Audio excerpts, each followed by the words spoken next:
যদি আমি বলি আমার রাসূল কেমন ছিলেন, তিনি ছিলেন মধ্যম আকৃতির। তিনি না লম্বা না খাটো।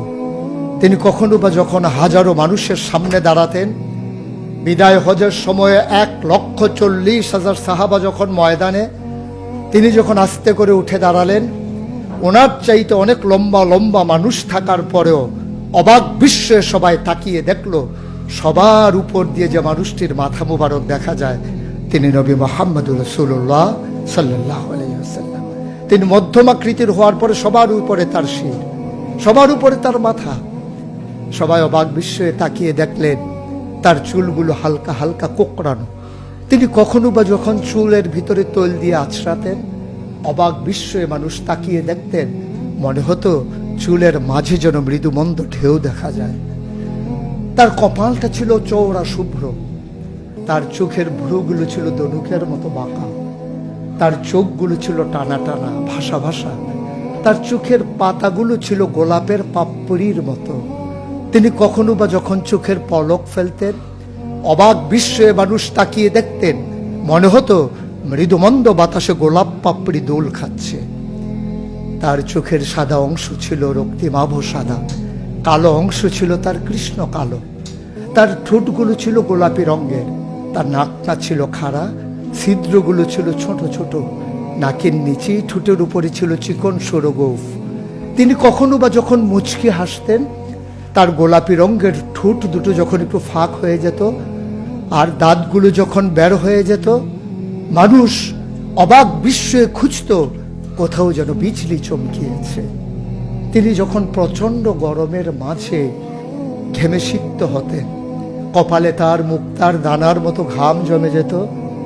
তিনি যখন দৌড়ে দৌড়ে তার বিবিদের ঘরে যেতেন, আমাদের মায়েদের ঘরে, আল্লাহ রাসূল সাল্লাল্লাহু আলাইহি সাল্লাম ঘরে ঢোকার পরে মায়েরা দেখতেন কপালের মাঝে মুক্তার দানার মতো বিন্দু বিন্দু ঘাম জমে আছে।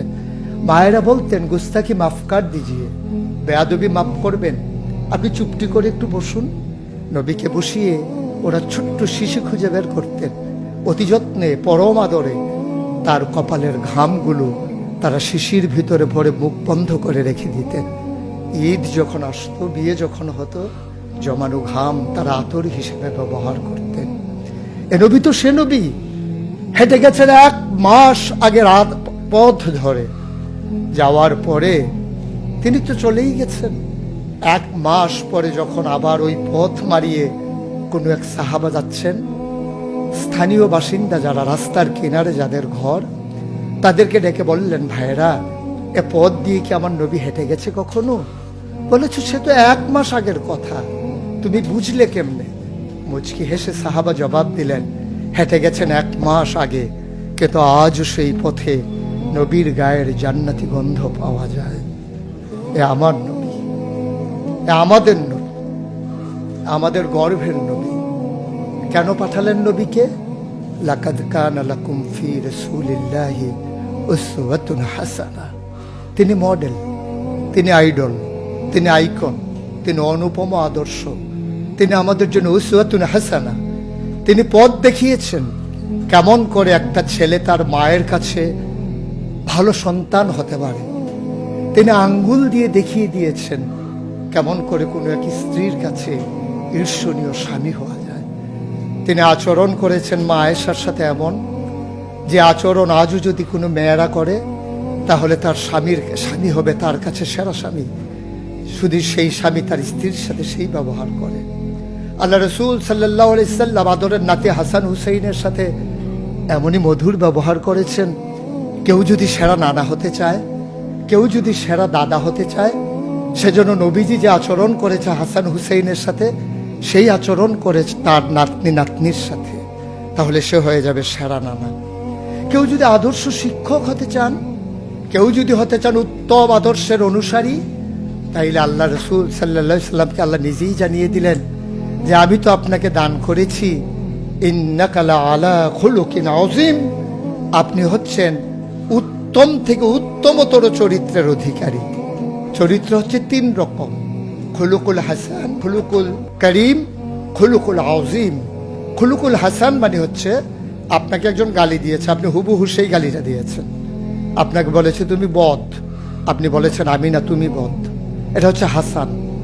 আপনাকে বলেছে তুমি সাংঘাতিক খারাপ, আপনি চুপ মেরে হেঁটে চলে গেছেন মাথা নিচু করে, আপনি হচ্ছেন খুলুকুল কারিম। আর আপনাকে বলা হলো তুমি খুব খারাপ মানুষ, আপনি চুপ করে তো চলে গেলেনই, মসজিদে গিয়ে আপনি হাত উঠিয়ে দোয়া করছেন, মাওলা সে হয়তো বুঝেনি, সে যদি বুঝতো আমাকে হয়তো বলতো না, তার জন্য উল্টা আপনি দোয়া করে দেবেন। এটাকে বলে খুলুকুল আযীম, যেটা ইন্নাকা লা আলা খুলুকিন আযীম। আল্লাহ বলছেন, ও নবী, আমি হলাম সর্বোত্তম মর্যাদার অধিকারী, আর আপনি হচ্ছেন সর্বোত্তম চরিত্রের অধিকারী। সুতরাং যার কোনো তুলনা হয় না, তুলনা মেলা ভার, জুড়ি মেলা ভার।